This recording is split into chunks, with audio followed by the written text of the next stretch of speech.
Over the past 18 years, the Nasdaq 100 has closed above Friday's regular defining range 190 times, all within the first 30 minutes. Today we're breaking down what the algo consistently does when this repeating setup appears.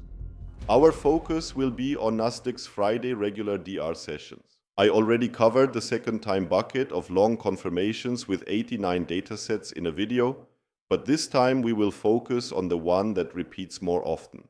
Please always set your time zone on TradingView to New York local time. It won't be affected by daylight savings, etc., and you're always good to go.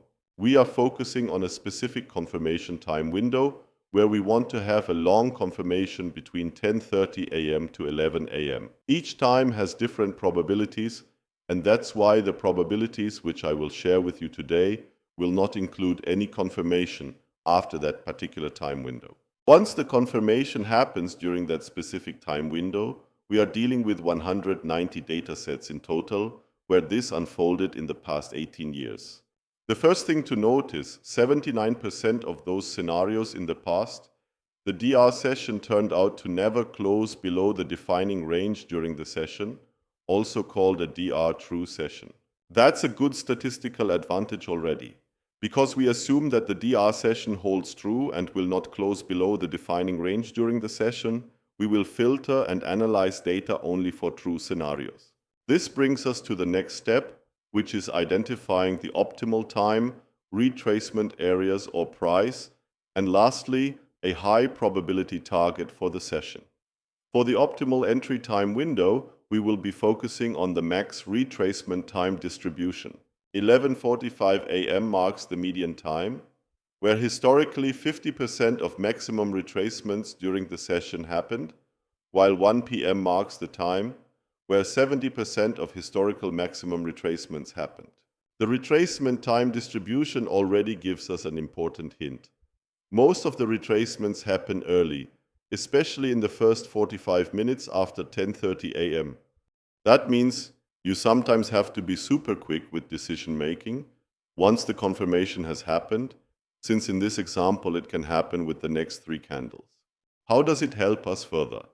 Time is being the most important factor as it comes before price, and you will get a better understanding after this video.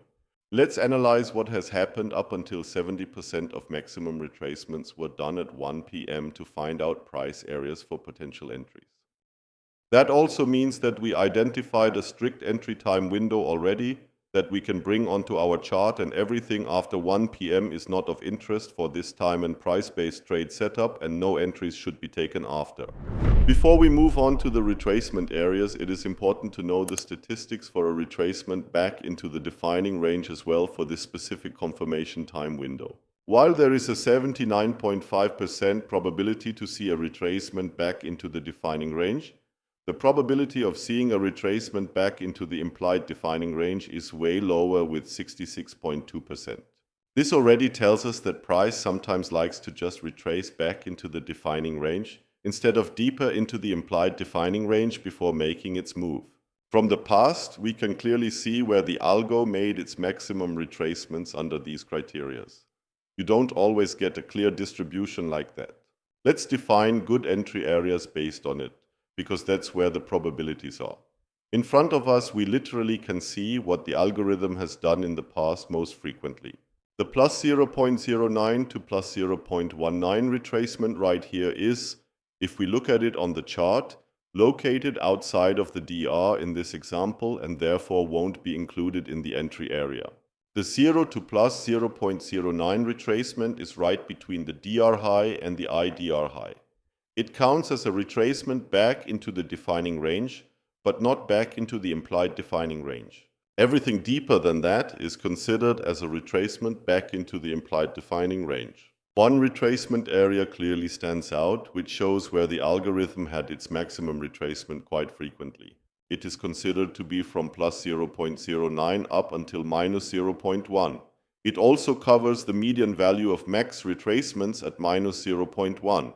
Since we excluded this area as it's outside the defining range, we can include minus 0.2 into the first area. With that, your stop loss would cover more than 50% of historical max retracement areas.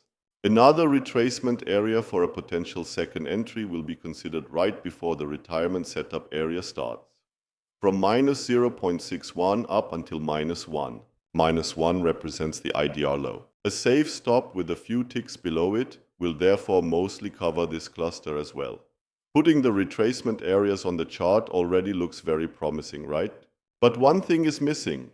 Let's see what we can expect with a high probability as a target for the session under these criteria.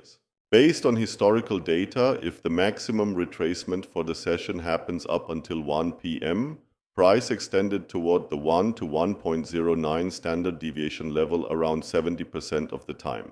Right before the 70 percentile, the extension area of 0.7 to 0.79 standard deviation stands out as a frequently reached maximum target for that entry time window. This level is important since it seems like the algo specifically targets it quite frequently and doesn't extend further. So back to the chart, you have two high probability target areas.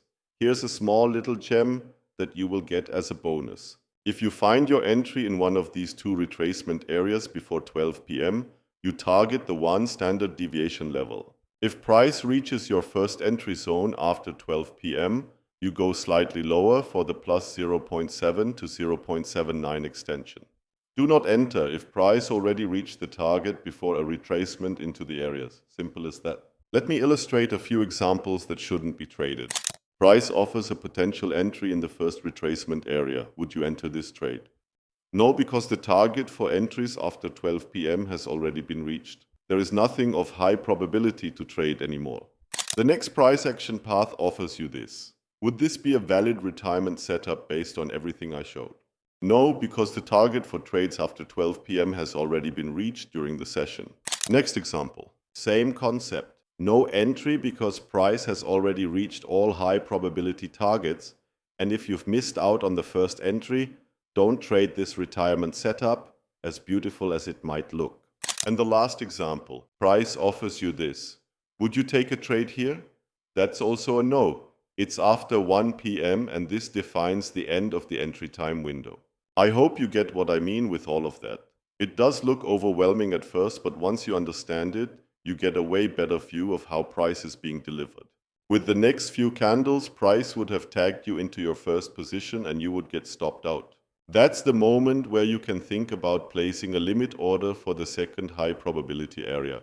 Make sure to enter within the retracement areas only if 3R or more is on the table. Price would have filled you before 12 p.m. and that's where you aim for the 1 standard deviation high probability target.